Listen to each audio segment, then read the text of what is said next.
بسم اللہ الرحمن الرحیم۔ ناظرین و سامعین السلام علیکم۔ آپ دیکھ رہے ہیں قصص الانبیاء، ایک ایسا پروگرام جہاں ہم آپ کو انبیاء کرام کی زندگیوں کے بارے میں بتائیں گے۔ یہ کہانیاں نہ صرف ہمارے ایمان کو تازہ کرتی ہیں بلکہ ہمیں صبر، شکر، تقویٰ اور سچائی کی راہ پر چلنے کا درس بھی دیتی ہیں۔ آج کی نشست میں ہم آپ کو ایک ایسے نبی کریم کی زندگی کے بارے میں بتائیں گے جنہیں اللہ تعالیٰ نے ہمارے لیے مشعل راہ بنا کر بھیجا۔ تو آئیے اس بابرکت سفر کا آغاز کرتے ہیں۔ حضرت ابراہیم علیہ السلام ایک ایسے دور میں پیدا ہوئے جب دنیا بت پرستش میں ڈوبی ہوئی تھی۔ ان کے والد آزر بتوں کے بڑے پجاری تھے اور خود بت بنا کر بیچتے تھے۔ ان کا شہر بابل ایک عظیم سلطان نمرود کے قبضے میں تھا جو اپنے آپ کو خدا سمجھتا تھا۔ حضرت ابراہیم علیہ السلام چھوٹی عمر سے ہی عقلمند اور سوچنے والے انسان تھے۔ انہوں نے سوچا یہ پتھر کے بت کیسے معبود ہو سکتے ہیں جبکہ یہ خود اپنی حفاظت نہیں کر سکتے۔ ایک رات حضرت ابراہیم علیہ السلام نے چاند دیکھا اور سوچنے لگے کیا یہ میرا خدا ہے؟ پھر چاند ڈوب گیا اور کہنے لگے نہیں، یہ میرا خدا نہیں ہو سکتا، یہ تو ڈوب گیا۔ پھر انہوں نے ایک چمکتا ستارہ دیکھا اور سوچا کیا یہ میرا رب ہے؟ لیکن وہ بھی ڈوب گیا۔ پھر ایک دن انہوں نے سورج دیکھا، انہوں نے کہا کیا یہ میرا رب ہے؟ لیکن وہ بھی ڈوب گیا۔ پھر انہیں پتا چلا کہ یہ سب کچھ جھوٹ ہے، یہ میرا رب نہیں ہو سکتا۔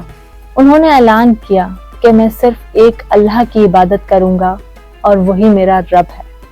جب حضرت ابراہیم علیہ السلام بڑے ہوئے تو انہوں نے دیکھا کہ ان کی قوم ہر سال ایک بڑا جشن مناتی ہے، اور ایک دن جب ان کی قوم کے لوگ شہر سے باہر گئے تو انہوں نے بت خانے میں جا کر دیکھا تو ہزاروں کی تعداد میں وہاں بت رکھے ہوئے تھے۔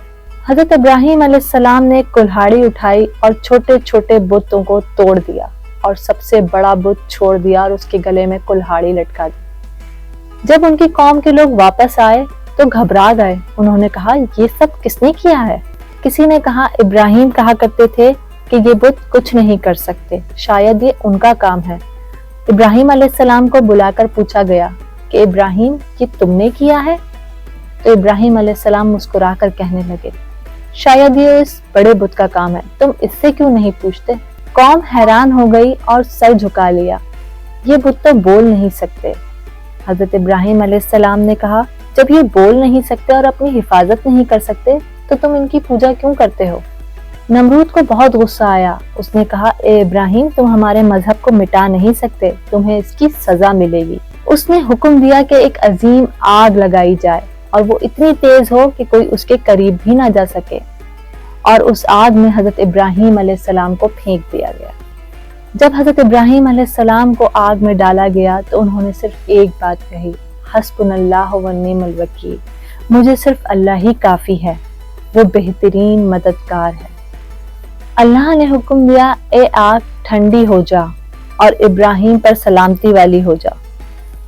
آگ ایک دم ٹھنڈی ہو گئی، لوگ حیران ہو گئے کہ اس عظیم آگ میں بھی حضرت ابراہیم علیہ السلام کیسے زندہ رہے۔ نمرود شرمندہ ہو گیا لیکن اب بھی ایمان نہیں لایا۔ حضرت ابراہیم علیہ السلام نے نمرود سے کہا اگر تو خود کو خدا سمجھتا ہے تو زندگی دے کر دکھا، یا سورج کو مشرق کی بجائے مغرب سے نکلنے کا حکم دے۔ نمرود ایک لفظ بھی نہ نکال سکا۔ اللہ نے اس پر عذاب بھیجا، ایک چھوٹی سی مکھی اس کی ناک میں گھس گئی اور دماغ تک چلی گئی۔ وہ درد کے مارے ادھر ادھر بھاگتا رہا اور اپنا سر پٹکتا رہا، اور آخر کار اس کو ایک دردناک موت ملی۔ حضرت ابراہیم علیہ السلام اپنی بیوی حضرت سارہ اور اپنے بھتیجے حضرت لوط علیہ السلام کے ساتھ ہجرت کر کے مصر اور شام چلے گئے۔ اللہ نے انہیں حضرت اسماعیل علیہ السلام اور حضرت اسحاق علیہ السلام کی نعمت سے نوازا۔ حضرت اسماعیل علیہ السلام سے ایک عظیم نسل پیدا ہوئی جس میں آگے چل کر حضرت محمد صلی اللہ علیہ وآلہ وسلم بھی آئے۔ اللہ نے حضرت ابراہیم علیہ السلام کو ایک عظیم آزمائش دی، اپنے بیٹے حضرت اسماعیل علیہ السلام کی قربانی کا حکم دیا۔ ابراہیم علیہ السلام بنا شکوہ کیے اپنے بیٹے حضرت اسماعیل علیہ السلام کو اللہ کی راہ میں قربان کرنے کے لیے تیار ہو گئے، لیکن جب چھری چلائی تو اللہ نے ایک دم حضرت جبرائیل علیہ السلام کے ذریعے ایک دمبا بھیج دیا اور اسماعیل علیہ السلام کو بچا لیا۔ حضرت ابراہیم علیہ السلام کی کہانی سے ہمیں یہ سبق ملتا ہے کہ صرف اللہ ہی کی عبادت کرو اور اللہ ہی سے ڈرو، اور اگر اللہ مددگار ہو تو آگ بھی ٹھنڈی ہو جاتی ہے۔ جو اللہ پر بھروسہ کرتا ہے وہ کبھی ظالم لوگوں سے نہیں ڈرتا۔